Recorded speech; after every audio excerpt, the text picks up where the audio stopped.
Welcome to another episode of Let's Be Perfectly Queer with myself, Randy Davis, and my buddy, Justine Diaz. Hello out there. How is everybody doing? We have got another fabulous show for you today. On tonight's episode, we have our friends from Collingwood Pride in the house. Yes. Woo, woo, woo, Collingwood Pride. I want to introduce you to Kimberly Vincent, who I think prefers Kim, yes? Yeah, I'm going to call you Kim. And Michelle Kemper.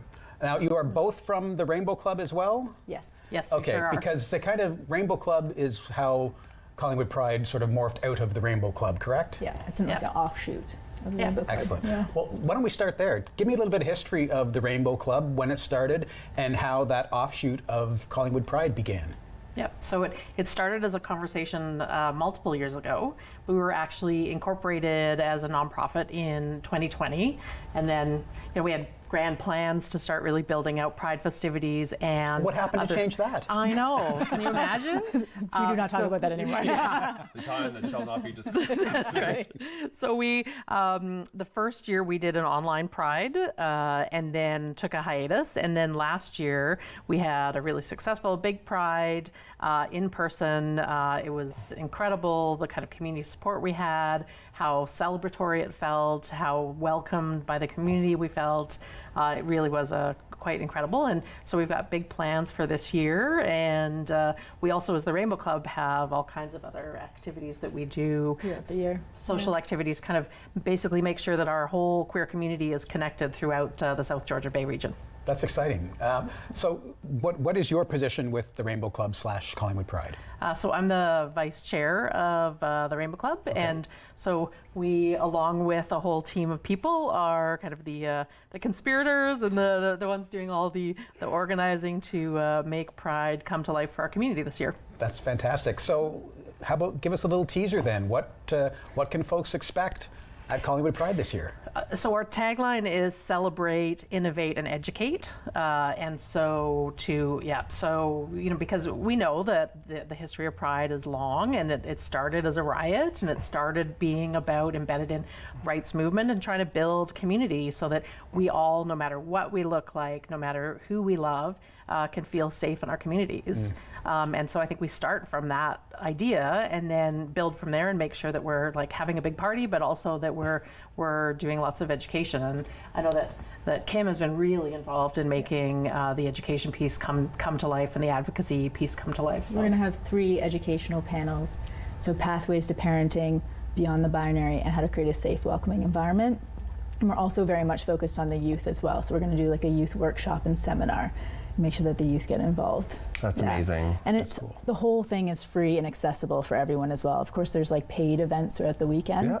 That's really important to us in the community, is keeping it free and accessible to all. Well, absolutely. We need to keep it inclusive to everybody, and not everybody has the ability or the funds to get to these venues or these events. So it's really, important and very, very, very, we as a community are so grateful for organizations such as yourself to be able to put on these type of events, because there is such a necessity.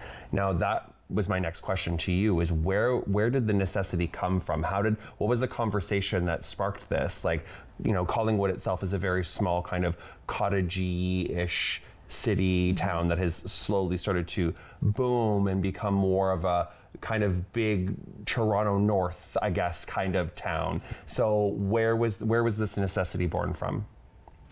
One of the main founders, there's a few founders of the Rainbow Club. So John Miller, who's a local dentist in town, was one of the founders. He, along with 3 other board members, including Andrew Siegert, who is very involved in Blue Mountain, they started having the conversation about, figuring out how to connect our community more and make sure that we knew where each other was, knew that we had services available to us, and that we felt welcome and safe in our community.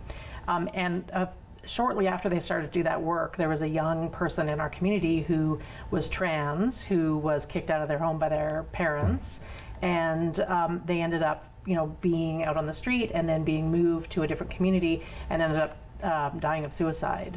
And so that really started us having conversations about, like, this is a vibrant, beautiful community. We feel so welcome and safe here, but there's still lots of work to be done. And so how do we, continue to build up services, community activism, but also room and space for us to have fun and meet each other and have social opportunities to enjoy the community as much as everyone in the community does.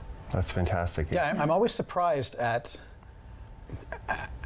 the level of queerness, for lack of a better term, of Collingwood. I grew up in this area. I grew up in Shelburne, Ontario, so I learned to ski at Blue Mountain when we would go there for high school trips. And the idea of Collingwood being a safe space for queer folks back in 1985 when I graduated high school, you wouldn't have thought of that. But even 10 years ago, like I came out 11 years ago, moved home for 2 weeks and was like, nope. Yeah. Not the place for me. And then coming back 2 years ago in July now it's changed so much. Yeah. Like it's so welcoming. I feel so safe. Like honestly, it's just blown my mind. And it's thanks to everyone that started all this. And it's been really amazing. I agree with you on that. Being in Collingwood, visiting friends and just going out with my husband, like we were talking previously on a different episode, how you and your husband Aaron, like in Barrie, there are times where you don't feel comfortable holding hands because of just the stigma that's still kind of there and the way that the environment is. We don't get that in Collingwood. When I'm in Collingwood, I feel like I'm in the village. I feel like I'm in Toronto. I feel like it does not matter. I can hold my husband's hand. We can embrace each other, and we're going to get looked at like every other couple, and not just the queer bows that are holding hands in the middle of the street, right? So that's so amazing to and hear. I'm glad that you have all set that precedent and laid that foundation for that town. So thank you very much for that. Thank you. I love hearing that. I think that's the experience that we want people to have. And it's been really interesting doing things like, as we're promoting Pride, we have a booth at the local farmers market, and so every weekend there's people that come up to our booth and start talking to us, and it's you'd be surprised of the cross section of people that come and talk to us, and they have a story about their gay uncle or their kid that's come out to them recently, and they're looking for resources, and then they're offering the fellow that comes up and is like, hey, I've got a truck and a flatbed. Do you need that for the Pride parade? And halfway through, all the kids are running around with their Pride flags through the whole market, which is the best I honestly part. think for me, that was another thing that really warmed my heart. I, again, as you know, had the honor of being a part of your festivities last year, and it was absolutely mind-blowing. But to be on not just the performance side, but to be on the other side and be in the community and seeing all the community members in their driveways building their floats for the parade, and then them all rushing to get to the, like, my heart was warmed. It was so beautiful. Yeah, keeping it so community is so important to us, and like we've had so much support. Like it's next level. Yeah.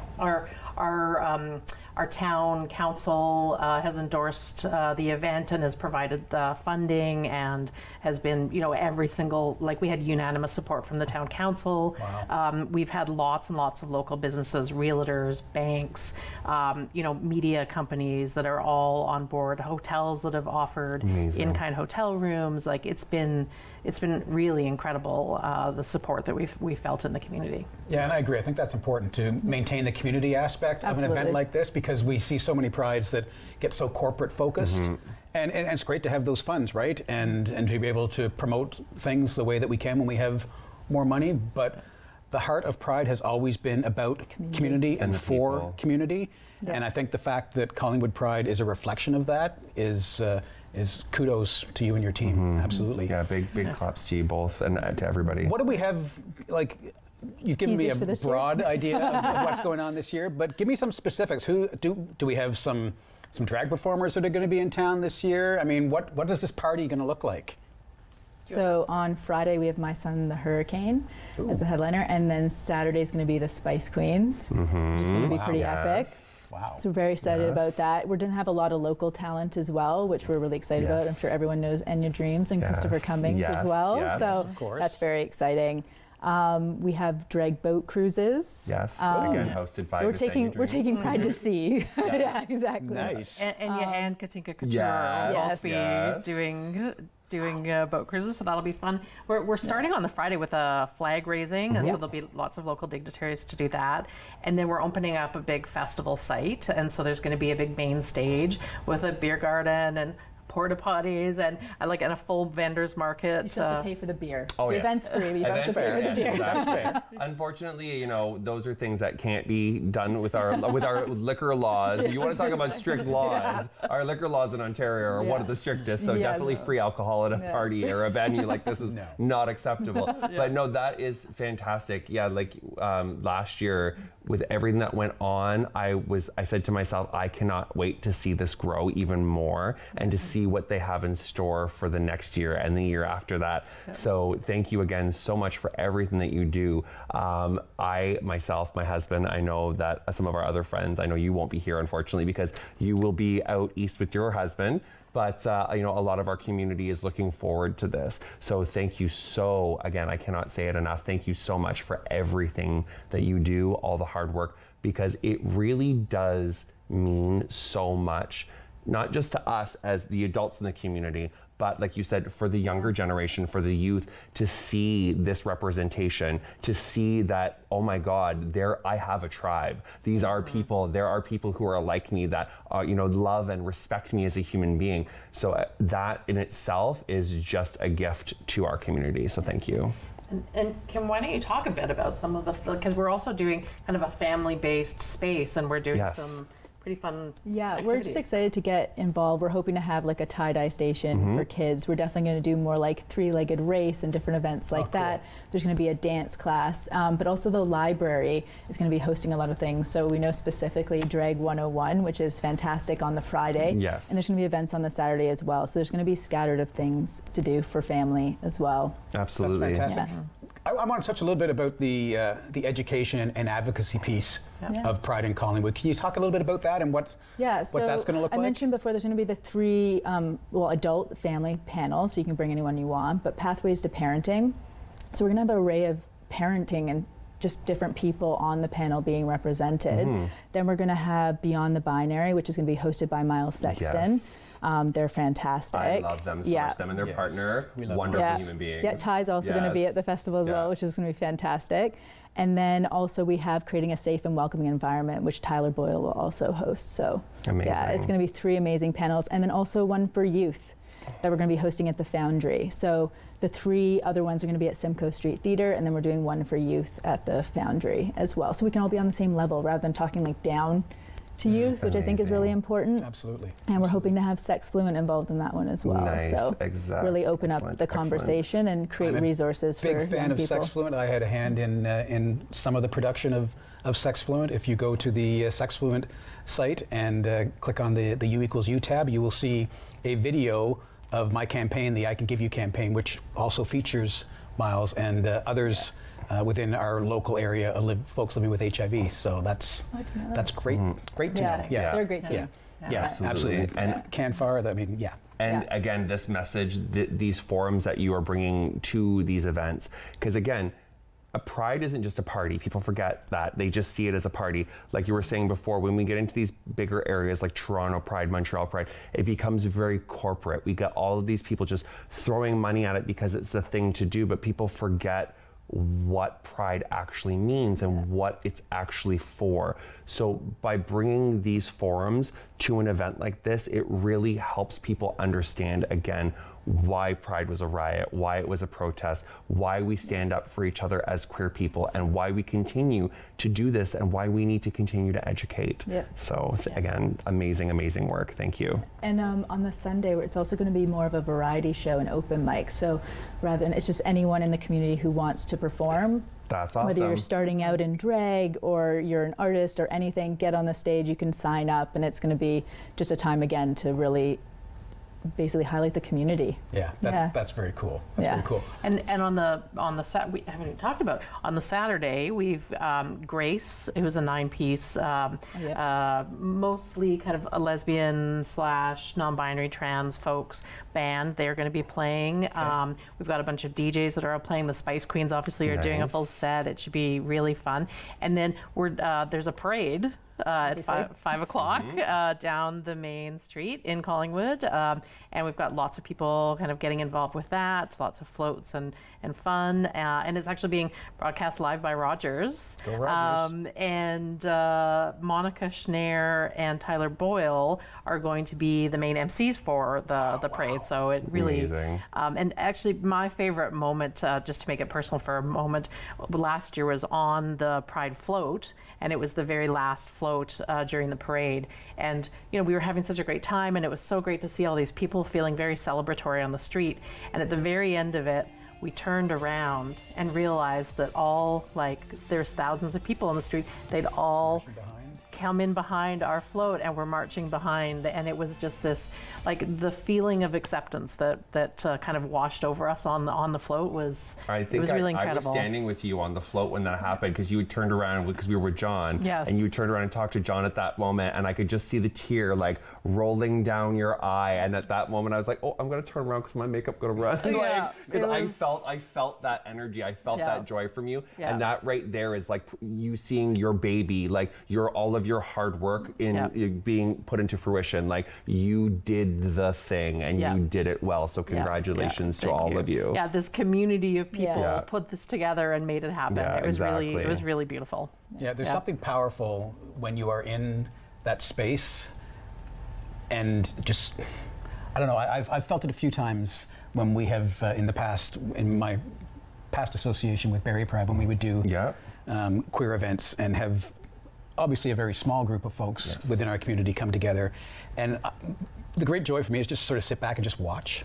Yeah. Just watch those interactions and the safety that folks feel, and just being able to be their queer, authentic selves without, you know, and not have a worry and the care in the world, you know? The teenagers that meet each other at the Safe Spaces booth and are and like the Humane Society that's talking to so-and-so, and like all of a sudden you're seeing these connections being made and people being like, oh, it's okay to just be my full self. Absolutely. It's okay to live fully in my skin, in my community. It's really powerful. Yeah, and I think for me too, just having grown up in this area and in this community and not feeling that way. I was 38 before I came out, after being married and 2 kids and the whole straight life, right? Because that was how I saw, that was the only version I saw, was the white picket fence. And then I always knew I wanted to have children, and the idea of having children with a male partner was never on my radar.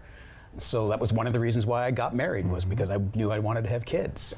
And to be able to sit back in my vintage now of almost 57 years on this planet and see especially the young folks be able to just live. Yeah.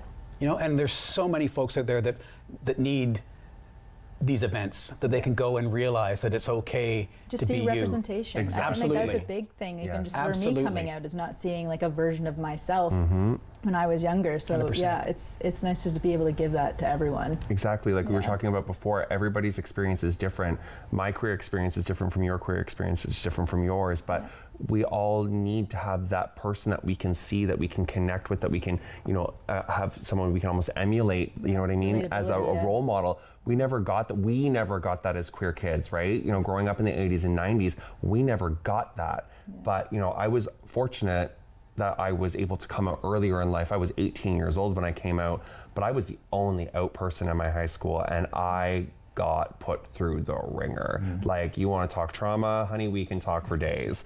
But you know what I mean? That's why it's important for our generation to create these safe spaces and these events for the youth, so they don't ever have to deal with that. It is so important. Yeah, and I agree with the focus on the youth, but I think it's still just anyone in general, right? Because there are still so many folks, regardless of their age, that don't feel safe. I think about our trans siblings in particular, who, you know, just living their lives puts their lives at risk. And for those of us who are able to have that privilege of feeling safe and having support, and, you know, while I care about what other people think, at the same time, I don't care what you think. You know what I mean? And to be able to just have a show like this, where I can bring any guest on, regardless of their gender, regardless of their sexuality, and be able to provide a platform where folks like you can just tell me what's going on in your world and what's important to you to get out there to the general public. I think the more that we're able to do that, and again, show our faces as an example, you know, of, you know, a white cisgender queer guy living with HIV, you know, stigma. Hello, yeah, I know what stigma's all about. But at the same time, I can combat it by showing you that this is what HIV looks like in 2023. This is what it means to be a queer man in 2023. It's not everyone's experience, but if it clicks with that one individual that can Makes a see difference, yeah. themselves in me, then that's why I do it. That's why I'm sure all of us Absolutely. Oh, 100%. live our lives authentically. 100%. Yeah. And if we don't, then we're not living. Can I get an amen? Amen. Yeah. So, okay, Collingwood Pride. Give me the dates, because I don't think we actually have let our audience know when Collingwood Pride is happening. Yes. July 14th to 16th, and there is an app as well, so Collingwood Pride 2023, and it can be downloaded. It's also all of our events, but also community events. Amazing. So it highlights all the speakers, it highlights everyone that's performing, so Cool. definitely download that because it'll help you plan your whole weekend. Can we be expecting any like big headliners like last year? Well, so we do have a community partner in the Gaiety Theatre, and they are bringing in Ross Matthews. Yes. I heard about that. Yes. So they're doing that one of the evenings, and they're also bringing in one of the. Rue Girls. Nice. I don't think it's been announced yet. Okay, So we'll Yeah. put that under hopefully wraps. by the time this We'll put that airs. under wraps for now. Yeah. Yeah. So that will be happening at some point, and then there's lots of other, kind of some of the restaurants in town are doing events as well, and I think. And everything will be highlighted on the app. Amazing. So whether it's part of Yeah. our festival or just the community, it's all a part of it. And I may have to convince Aaron that we hold Right. off on going out east. I mean, don't know. yeah, It's our anniversary too, though. So this is a pretty good way to spend you your know what? Though, anniversary. I agree. It really is I a good agree. time. I'm not gonna Yeah. lie. Yeah. And the food vendors are really good too. I mean, there are awesome restaurants. Have you been to, Yes. have you been to Lowdown? Yeah. Yeah, like, and lots of our very strong allies in the Yes. community. Yeah. People like Cassie at the Lowdown, all of the people that have Bent Taco, and Tesoro, and all of the local restaurants that Fig and Feta. Like, there's so many great restaurants in town, and they're all doing Sorry, repeat that? doing events that will us and support us, and Black Bellows, and there's so many that really support the work that we're doing, and have offered space and are doing events. So those should be lots of fun too. Which again just highlights community event, and Yeah. I think that is absolutely phenomenal. I am very impressed, and Yeah. again, if not for my travel plans, one of these years I will absolutely be there. the local breweries and the Thornbury Cidery, and like they Like, it all. expands beyond Collingwood. Oh Like, yeah, Yeah. Thornbury's a fun time. It was a good turnout last year Yeah. for all the shows that was happening there, and I'm sure it's going to be even better this And year. Penny's Motel is doing a drag bingo on the Friday night as well. Like, there's just everyone's getting involved because it is about like South It's- Georgian Bay. It's not just about Collingwood. We might Sure. be having and hosting the Pride, Right. Yeah. but it's not just Collingwood Pride. It just so happens to be in Collingwood. Yes. Yeah, and just on that point, and my earpiece has popped out, so I'm not sure how much time we have left, so I'm going to leave it Yeah. to you to wrap the show when we need to. But I'm just curious, when Collingwood Pride is over and done, I know the Rainbow Club does a lot more than just Collingwood Pride. Can you touch on some of the events that we might be able to look forward to post-Pride that I can get to? We're still organizing like post-Pride events right now, but June, is it 2nd, is the Pride Prom. Like, we've been doing bowling nights, we were hosting Pride Prom. Gosh, what else have we been doing? We're doing hiking events throughout June. And Yeah. we've applied for some grants to do some capacity building. So our plan is to put a whole strategic plan together and start to do a community needs assessment and figure out exactly what the community needs, and connect with groups like PFLAG and other organizations, and start to build out so some organizing, some advocacy, but also like hiking groups, social events. We have a whole social committee, so we've done a bowling night. We're doing this Pride, like 80s prom on June 2nd. Nice. Going to be at the library supporting them when they do a couple of different drag events, so a drag 101, and then on the 2nd of June they're also doing a Drag reading, story time. time, which should be lots of fun, and so we'll continue to build out those social events and the community advocacy work as well, so that we have lots going on that covers the whole region of from Meaford, Thornbury, Blue Mountain, Collingwood, Stayner, Wasaga Beach, Clearview. It kind of covers that whole Georgian Bay region. And I think our goal is to continue to do events that the whole region can be involved in. Well, I would just put it out there, even though it doesn't quite fall into the catchment area for the services that the Gilbert Centre provides, please reach out to me. I am always available, if not to talk about the Gilbert Centre, then certainly activism and advocacy, big thing for me. Yeah. I don't know, I'm not sure if Collingwood Pride has signed on to the consensus statement for the Prevention Access campaign, for the U equals U, undetectable equals untransmittable campaign. I'd love to make sure Collingwood Pride is on that. I was once the Pride coordinator for Prevention Access and helped get local Pride organizations signed on to promote U equals U and what it means to be undetectable and therefore untransmittable, and to be able to be part of that. And I know Miles will probably touch on some of that.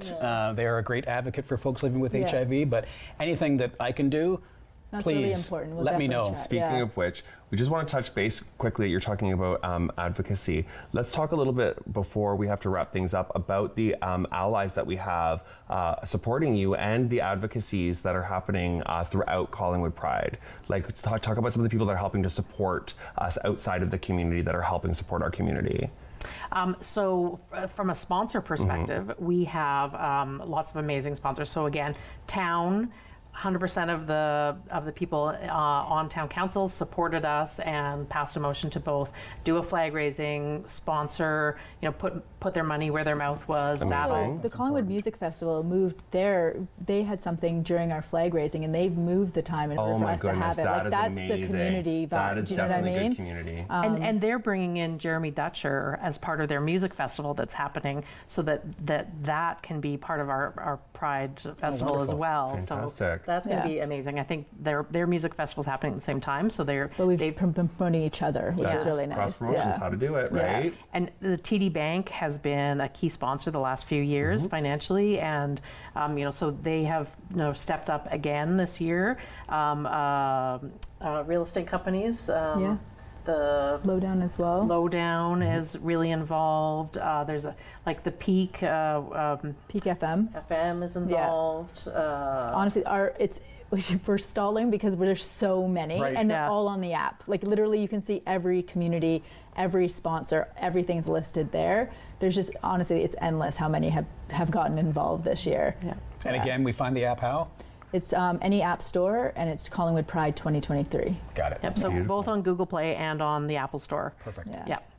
Perfect. Okay, so we got about 1 minute left in the show here, but please, before we wrap things up, tell everybody where we can go to, or what's going to get people out. Tell people what it is that's going to get people up off their seats, out of their house, and get them to your event. Well, you're going to be there for Well, it. but- July 14, Yeah. 15, 16. Yeah. I don't think we've even said that We yet. did quickly Yeah. before, Okay. yeah. July 14. Let's say it worth again. repeating. July Definitely 14th, worth 15th, repeating. 16th. Come to Collingwood. Yes. There's a whole area that's been set out for the festival site.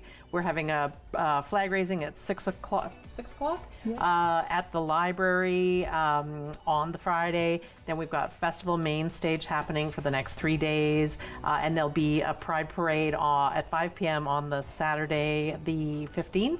And we hope to see you all there. And the fact that there's something for everyone. Like if you're thinking there's nothing for you, there's something for you. And talk to anyone that came last year because they have nothing but great things to say. Beautiful. So yeah, just come out and then you can I say love it. that these are happening sort of like in the golden hour too. So selfie shots are going to be beautiful. Exactly. And That was our main. That's main absolutely focus. amazing. I mean, No, that's queer community. We are so excited to be there. I know I'm personally excited to be there to help out with these festivities. Thank you so much for being here. I know I can't wait to be there. And thank you so much to Mr. Randy Davis here, my wonderful host here on Let's Be Perfectly Queer, and Michelle and Kim so much for coming here. for having us. Thank you so much. And we will see you next time on Let's Be Perfectly Queer.